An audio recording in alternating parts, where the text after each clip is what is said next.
Hello, this is Mrs. Gregory. This video is for my Algebra 1A students. These are your notes for lesson 34, and will be on page 211. All right. We'll be talking about recognizing and extending arithmetic sequences. All right. Now, this is not a very difficult lesson, but it has a lot of new terms, so I want to make sure that we are all on the same page. So let me go ahead and give this to you right now. All right, so you need to be on this page. We're going to start immediately with the new concepts. We've got quite a few new terms, okay? So let me go ahead. I've got this rewritten, and I would like for us to look at each one of these words. All right, the first one being sequence. This is our first vocabulary word. You need to understand these words, okay? So when we talk about a sequence, all right, we're talking about a list of numbers that follow a rule, all right? And there's different kinds of rules, okay? Sometimes we're multiplying by the same number, sometimes we're dividing by the same number, sometimes we're adding, and sometimes we're subtracting. So this is important that it doesn't have to be, we're just going to work on arithmetic rules today, arithmetic sequences, all right? So this is important. So it's a list of numbers that follow a rule, all right? Then the term of a sequence, by the way, is each one of the numbers in the sequence. It's each number in the sequence. So if I give you a list of numbers, each one of those numbers is a term, all right? And the specific kind we're going to be dealing with today is arithmetic sequence. Arithmetic sequence have a common difference. This is our fourth word, and the common difference being when I go from number to number, I'm either adding or I am subtracting the exact same number to get to the next one. Okay, and we'll talk a little bit more, hopefully as we do this it'll make sense. But this one we're dealing with adding and subtracting, okay, not multiplying and dividing. Okay, so let's move on. All right, hopefully that makes some sense. All right. And hopefully with that, I'm going to go straight on to example number 1. All right. I went ahead and wrote the instructions. It says, determine if the sequence is an arithmetic sequence, and if so, find the common difference and then the next two terms. Now, we've done this in the past, but we're going to get a little bit more formal about it. So when we're looking to see if we have a common difference, I'm going to look at this and say, well, to get from 7 to 12, we added 5. To get to 12 to 17, we add 5. To get from 17 to 22, we added 5. Now you find them by subtracting. 12 subtract 7, there's a 5. 17 subtract 12, that's 5. So you use subtraction sometimes to find the difference between. That's why they call it a common difference. All right, so in this case, you could say that 12 subtract 7 is 5, 17 subtract 12 is 5. There's our common difference. So the fact that I have a common difference between all of them is yes. That tells me yes, we have an arithmetic sequence, all right? This sequence is arithmetic. By the way, this is term 1, this is term 2, this is term 3, this is term 4. Each one of these is a term, okay? So we know that. So we found the common difference, and I'm going to call our common difference D, which is our common difference, and we will use that again. Our common difference. Our common difference in this case is equal to 5, and our next two is we add 5 here, so this will be a 27, and then we add 5 again, and we'll end up with a 32. That's our next two terms. All right, that's not very difficult to do, but I wanted you to see that, and I wanted you to hear these terms and how they're used. So this is term 1, term 2, term 3, term 4, term 5, term 6, and let me put some dots because it's going to keep on going that way. Now, this one, if I go ahead and add and subtract, I add 3. 6 minus 3 is 3. But 12 minus 6 is 6. 24 minus 12 is, we had to add 12. So since we do not have, so the answer is no, this is not an arithmetic sequence? No. And because we do not have a common difference. Well, this is a sequence, but it's not an arithmetic one. If you've noticed, I can multiply by 2, multiply by 2, multiply by 2. So this would be a different kind where we're multiplying numbers, but in this case, it is not an arithmetic. We're looking for arithmetic sequence, okay? So, and the biggest reason is that I have to add a different number every single time. All right? So we're gonna keep our scope to this specific kind of sequence in this lesson. All right. All right, before we go on to the very next page, I want us to look at a definition that's been given to us. It's called the it's an arithmetic sequence formula, all right? And pretty much, and I just want to explain these terms. It says a to the n equals a to the n minus 1 plus d, where a to the 1, this is our first term, all right? A to the 1, it's not in here yet. And d is our common difference, okay? It's the variable we're going to assign to be the common difference. And n is our term number, okay? So they using this a lot of times as, we're going to call this the recursive. They didn't quite say that, or at least I didn't understand it. This is our recursive formula. And the reason why it's recursive formula is because we have to repeat it all the time. So, it kind of goes round and round. So in this, for an example, here is a sequence right here. And this is the one they put in the book. It says, and here's the sequence, 7, 11, 15, 19, and then it keeps on going. All right. So when I want to know what the first term is, the first term, a to the 1 is 7. The second term, a2 is equal to 11. a3 is 15. Of course, I didn't put a4 is equal to 19. And as you can tell, I probably can find 5 all the way and 6 and forever. But what I do know is that the common difference between 11 and 7, 7 and 11 is 4. All right. 11 take away 7 is a positive 4. And then I have to add 4. We add 4 every time to get to the next one. And so I do have a common difference. So my common difference here is 4. If I have a common difference in this sequence, I can find the rest. So if I did have to find the next in this case, right, I would just take 19, right? I would take in this case, to find this is A1, A2, A3, A4, A5. Let's find A5 using this formula is equal to A to the 4th plus D, all right? So A5 is equal to A to the 4th, by the way, is 19. And we would add 5, which would, not 5, add 4.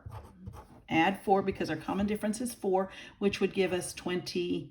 All right, so I know, so I can use this formula, this one here, to find the next one if I know the one right before it.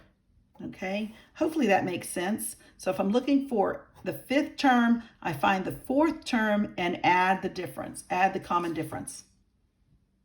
Take a moment, kind of let these words and these numbers and these values and stuff just kind of go into your brain for a minute. You might have to read it through a little bit or go through this again. Okay, now with that being said, I'm going to go on to example number 2, which gives us a little bit more understanding.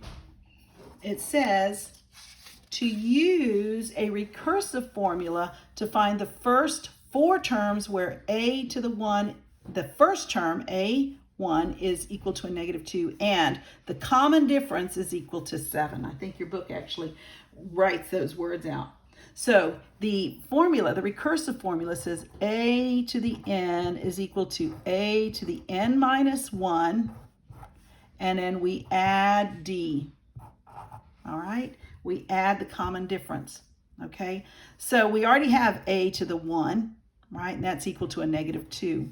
So a to the 2 is equal to a to the 1, negative 2 plus 7, which is equal to a 5.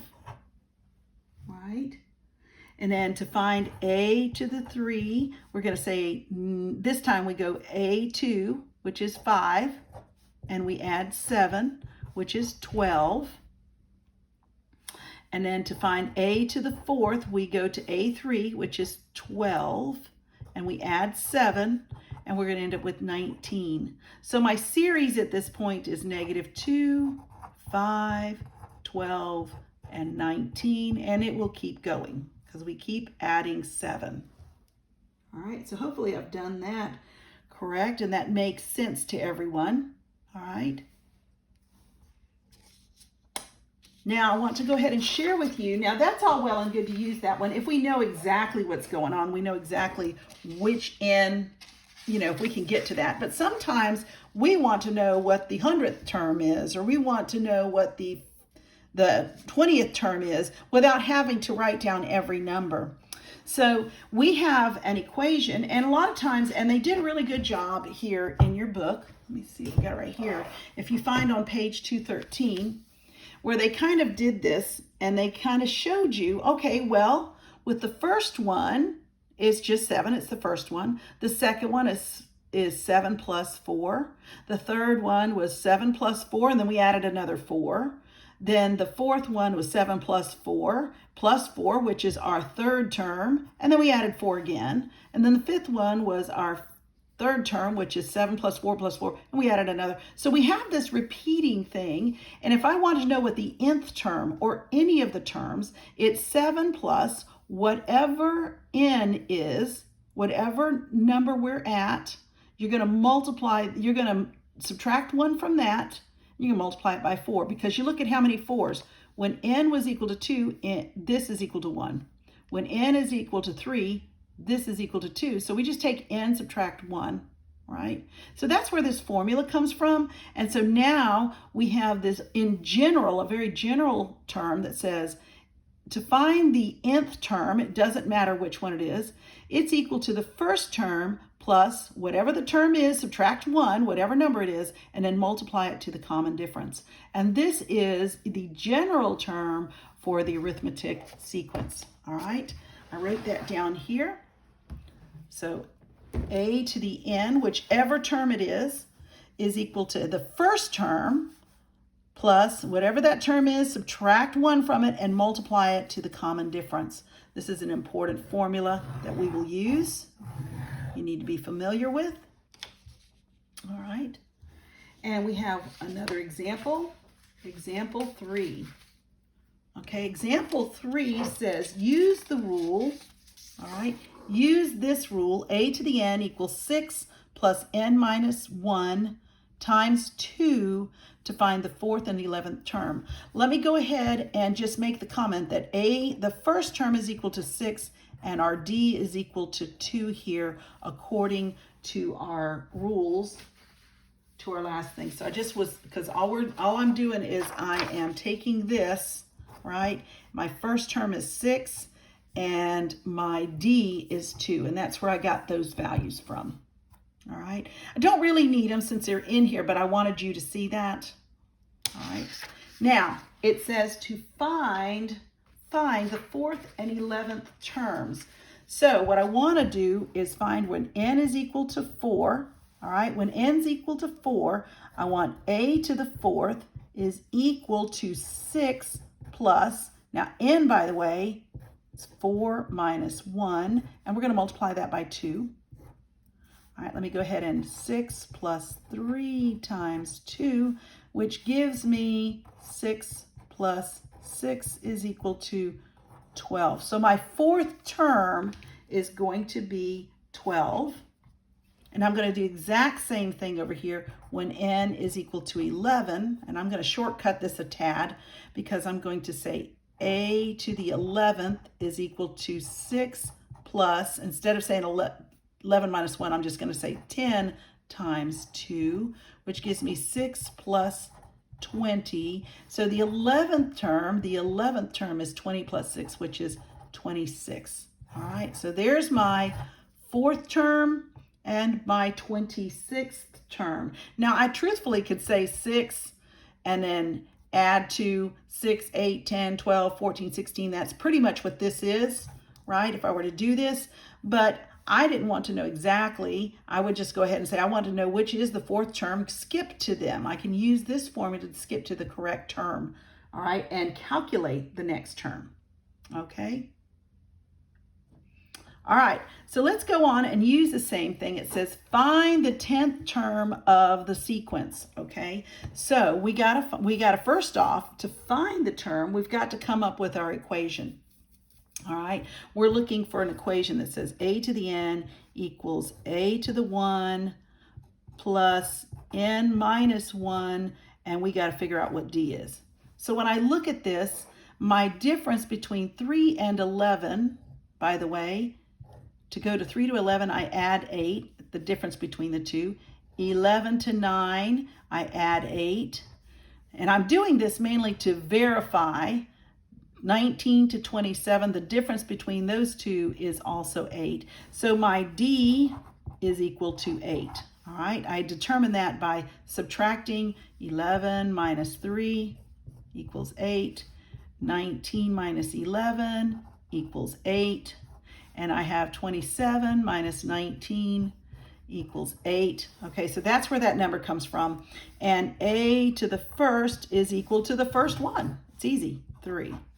Now, my new equation is going to be a to the n is equal to 3 plus n minus 1, all right, times 8. And they said to find the 10th term. So this time n is equal to 10. So a to the 10th is equal to 3 plus 10 minus 1 is 9 times 8. And we end up with 3 plus 9 times 8 is 72. My 10th term will be 75. All right, hopefully that makes sense. That's in your book, and you guys can kind of look at that again. But that's what you would normally do. You'd look at the sequence, determine the common difference, and you need the first number. That's what we do to get the rest of it. Okay, so that's relatively what we're learning right now. Okay, let's go on to C. All right, it says find the 10th term, let me put this up here, of this sequence. All right, I know the book probably has it more. I kind of switched it out a little bit, but I'm looking at this and I got to find the 10th term of this sequence. All right, first we got to get the general. The general term, we got to say a to the n is equal to a to the 1 plus n minus 1 times d. So we got to determine the first one and d. So a to the 1 is pretty easy. It's the first one. This is A1, this is A2, A3, A4, but those don't mean as much at this point. So I just need 1/4. And my d, to find my d is equal to 3/4 minus 1/4, all right? Which, by the way, is 2/4 or 1/2, all right? But I'm going to keep it in 2/4 because these stay in fourths, okay? And that's just with the first one. I could have done it 5/4 minus 3/4 is 2/4, kind of done everyone. I'm assuming, I made the assumption and verified that this is an arithmetic sequence. All right, so when I write this up, a to the n is equal to 1/4 plus n minus 1, because we don't know which term it is yet that we're looking for, although we know we're going to get 10th, but this is my generalized formula, times 2/4. All right, let's just leave it like that for right now. All right, so now it says find the 10th term. N is equal to 10. So we're looking for a to the 10th term, and this is my general rule. 1/4 plus 10 minus 1 is 9 times 2/4. So we'll have 1/4 plus 18/4, which in the end, 18 plus 1 is 19/4. All right, so the 10th term is 19/4. over 4. Now it seems like a lot to do. I know it takes me longer because I'm explaining how we get this, but it's really not terribly difficult. But please write down your answer. Show me your work. Please do not give me an answer of 19 over 4 and assume that I know how you got that, okay? All right, let's keep going. All right, let's go on to example number 4, okay? We've got example number 4. Now, example number 4 is our last one, and it's a word problem, of course. It says, this is a way we would apply it. It says, the first table at a reception will seat 9 guests, while each additional table will seat 6 more guests. All right, so A, write a rule to model this situation. All right, so the first table, all right, so the first table, A1, the first table has 9 guests, all right? And then each additional table, which means our repetitive number, so the first table we have 9. If we had 2 tables, that's 9 plus 6. If we have 3 tables, it'll be 9 plus 6 plus 6, and you see it's going to be another sequence issue. So in this case, my D is equal to 6, because this is the one that's going to get repeated over and over. So my general rule, A to the N equals A1 plus N minus 1 times D. I'm just going to load in A1 and D. So my final answer, A to the N, is equal to 9 plus N minus 1, and we're going to multiply that times 6. So here is my general rule for this situation. Okay. Now, B says, use this rule to find how many guests can be seated with 10 tables. So this time N is equal to 10 because that's how many tables we have.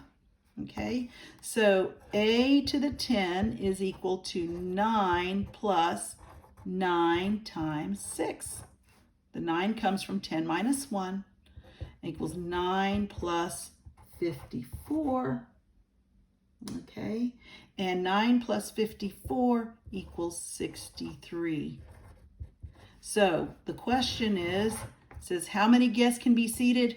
We can seat 63 guests. I believe it's at a reception. I'm not sure, can't remember. At the reception.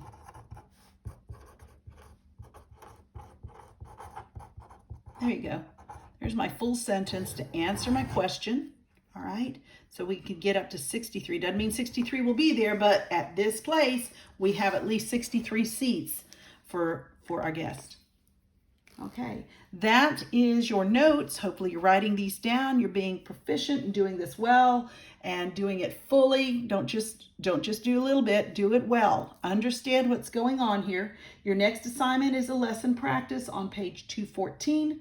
You have A through H. Please work on those assignments, on that assignment, and right after that, then you can check your answers with the next video on the practice, on the lesson practice. All right. Thanks for listening. Bye, guys.